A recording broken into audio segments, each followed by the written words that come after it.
Hi, I am Moore. I am one of the co-founders of the Anxiety Relief Center in San Francisco. I am a psychotherapist in private practice in San Francisco. And one of my passions is working with anxiety and trauma. And this is my colleague, Tara Pratt. And yeah, maybe you can introduce yourself.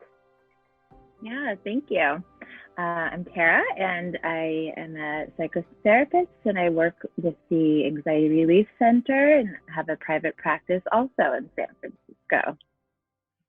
Yeah, and if we think about it right now, anxiety is something that is really up for a lot of people.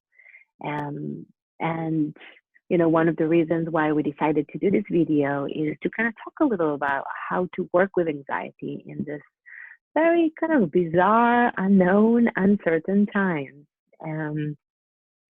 And because this time is really unknown and brings up a lot of can bring up a lot of different feelings, and some of them can be pretty difficult, like fear and stress and panic and anxiety. And it's super, super normal to fluctuate and have like this range of emotions that can come up. And I think it's important for us to say how and to validate almost that it's super normal to experience all kinds of different feelings right now. What we do know about anxiety is that sometimes when anxiety comes up, it comes up with this like, right there, it's like this flavor of overwhelming and kind of qualities and intensity, and it kind of takes over the mind, and kind of you feel caught up in it, and then there is maybe a sense of obsession or rumination.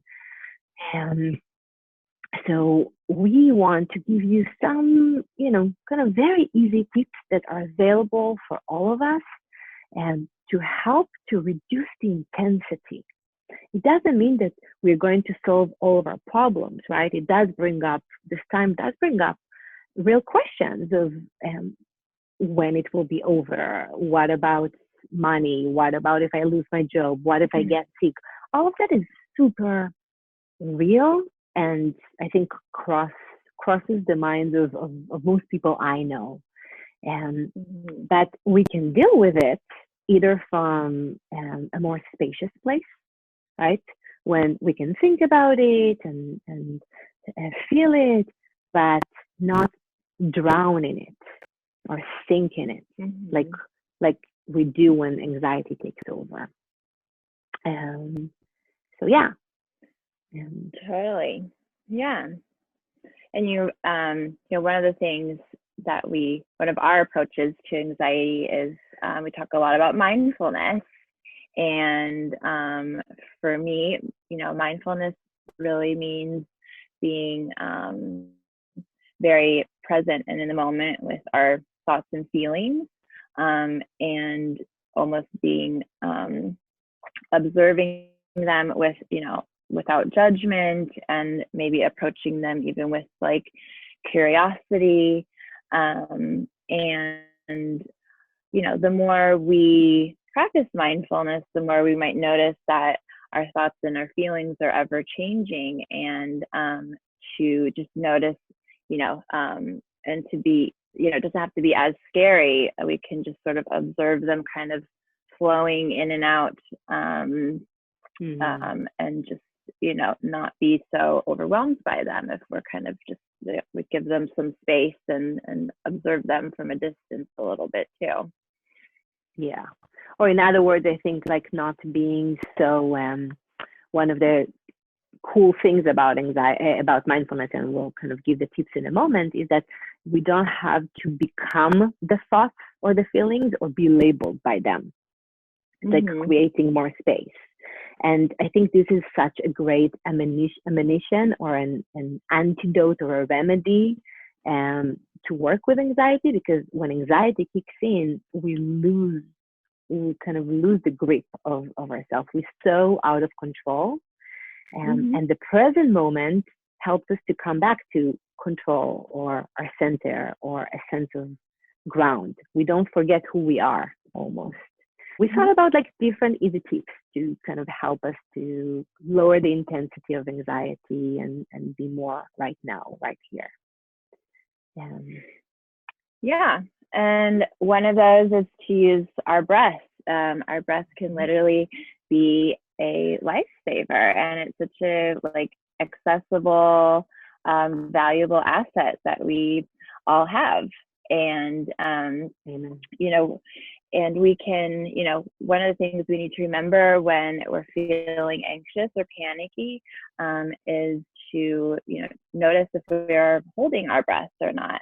When we're hyper vigilant, it might, you know, it might be automatic to hold our breath, but that's actually very counterproductive. And so just noticing if that's happening for you. Another way we can use our breath is to, you know, do some deep breathing, and that can look like, you know, counting to 10 as we like inhale, and then as we exhale, like count to 10 or count down from 10, and maybe doing that like 3 or 4 times. It really focuses our attention back into the moment.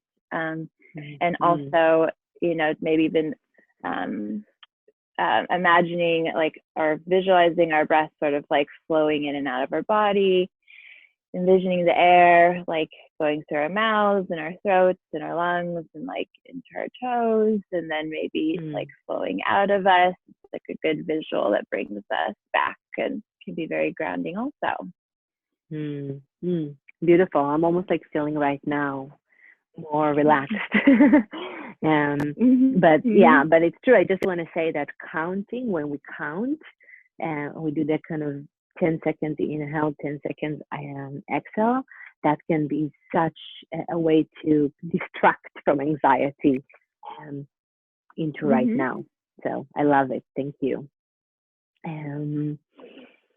Yeah. One other tool that Tara and I thought about that can be helpful in kind of lowering the intensity is our environment, or basically what's available around us, our surroundings. So sometimes to actually take our eyes pretty gently and look around the room or around what's around us can shift our awareness and take us out of this dark hole of panic or anxiety. And you know, one of the things you can, or a few of the things you can look at while you're scanning your environment can be colors, shapes, textures, smells, sounds. Like for example, in this moment, when I look around the room, one of the things that are suiting for me is to look for colors. So I like the off-white color that I have on my wall, and the pinkish colors of the painting. And I notice myself hold my chest, and I notice the texture of the fabric. So if I put my awareness there, that's actually pretty soothing.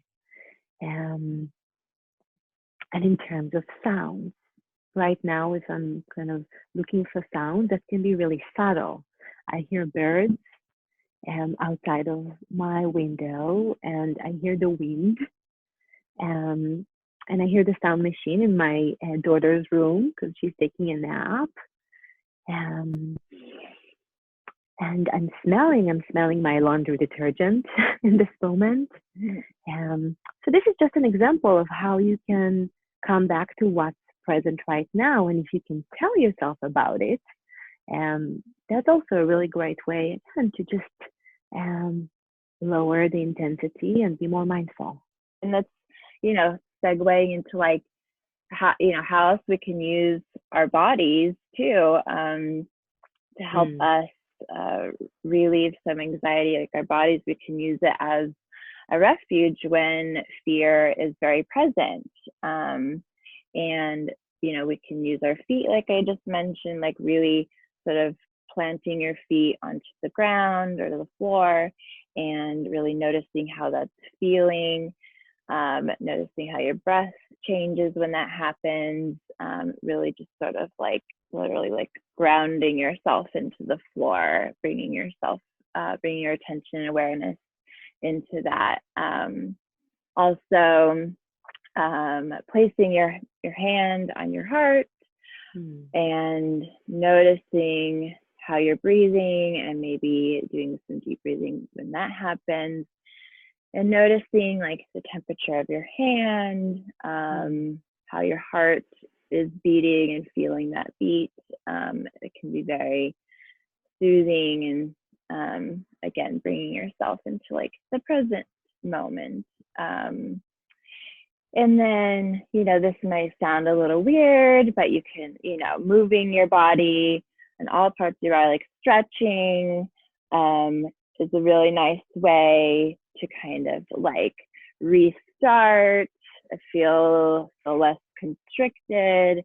It helps sort of like, remind your nervous system that you're safe in this moment, and can just physically just feel really nice to do. So those are some ways you can use your body also.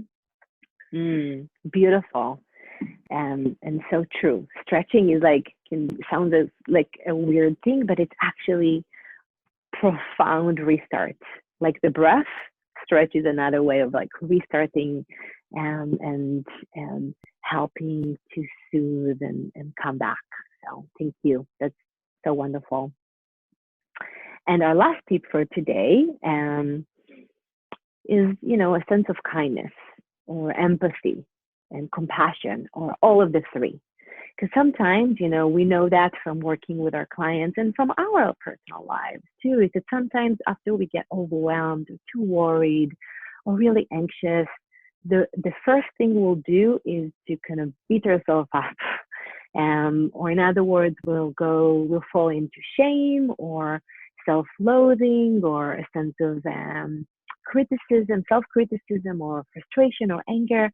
And it's literally the last thing we need after being worried or fearful or panicky. And, it's not effective, and it's so hurtful and painful. So we just want to invite you to, especially in the moments after you felt worried or anxious, to bring a sense of compassion, or even just to be nice to yourself. One thing that I do with myself is just to say to myself, I'm trying my best. And, right now I actually really need some love, and not to be mean to myself. And, think about what is the most compassionate or empathetic word or phrase or action you can do toward yourself after feeling overwhelmed or out of control.